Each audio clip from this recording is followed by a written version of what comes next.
победоносче Георгий, моли Бога о нас. Святый великомученичий победоносче Георгий.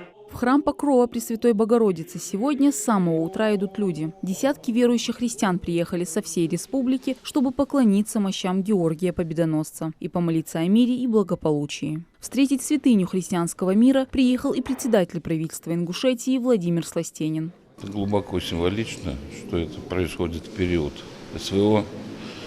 Мы молимся за наших ребят, чтобы они вернулись живыми. Мы надеемся на победу, и она будет за нами, эта победа.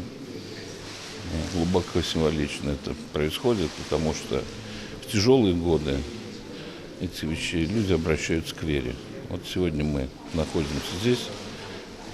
Здесь присутствует мощь святого Георгия Победоносца, и мы к ним прикоснемся и помолимся за победу и за наших ребят.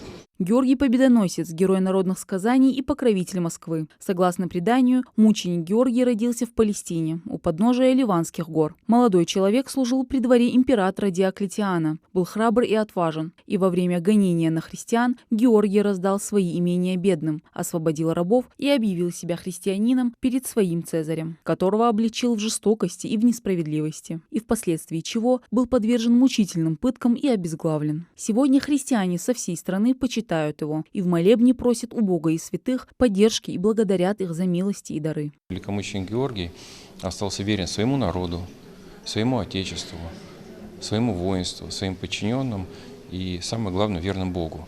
И Бог засвидетельствовал нетленность его мощей. И вот спустя 1700 лет, даже больше, вот в нашем храме сегодня пребывает эта часть этих нетленных мощей, и все верующие могут удостовериться в этом для укрепления в вере, для того, чтобы помолиться и чтобы самим принять для себя и утвердиться в том, что путь верности Богу, он самый важный, самый спасительный, самый главный. Сегодняшнее богослужение в Покрово Святой Богородицы призван объединить людей перед внешними угрозами. И это, по словам верующих христиан, дает им силы. Это у нас идет как покровитель воинов. Сейчас вот это все происходит, потому что у нас в зоне СВО, вы знаете, какое идет у нас спецоперация, как бы он как хранитель воинов наших. И все православные на сегодняшний день там радуются, что приехали, но у нас в республике это очень редко появляется, у нас здесь все. Вот эти мощи привозят там, да, наши православные все люди рады этому, что приехало сама к нам, приехали мощи на Святого Георгия. Я благодарю республику, всех, кто принимал участие в этом, что люди, есть возможность преклониться, прийти, да, чтобы далеко не ехать, не это все. То обычно паломничество едут куда-то, а тут мы все на месте. Очень большое спасибо всем, хочу всех поблагодарить. Мощи великомученика Георгия Победоносца были привезены в республику вчера в честь общенародной православной акции. Она началась 6 мая на Поклонной горе в Москве. И ковчег с мощами Георгия отправился в долгое путешествие по всей стране. Весь маршрут рассчитан на 89 субъектов Российской Федерации и более 100 городов Российской Федерации. Сейчас мы уже прошли 62 региона. Осталась еще 1/3 маршрута. Первая часть маршрута была автомобильная, прошли европейскую часть России и дошли до Урала. Дальше начался авиационный маршрут.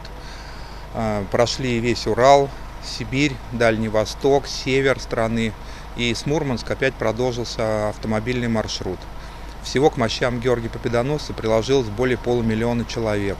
Организатором принесения ковчега с мощами святого великомученика Георгия Победоносца выступает комиссия по развитию паломничества и принесению Святой Русской Православной Церкви при содействии руководства регионов России и организационной поддержки Всемирного Русского Народного Собора. Мадина Цора, Султан Булгучев, Новости 24.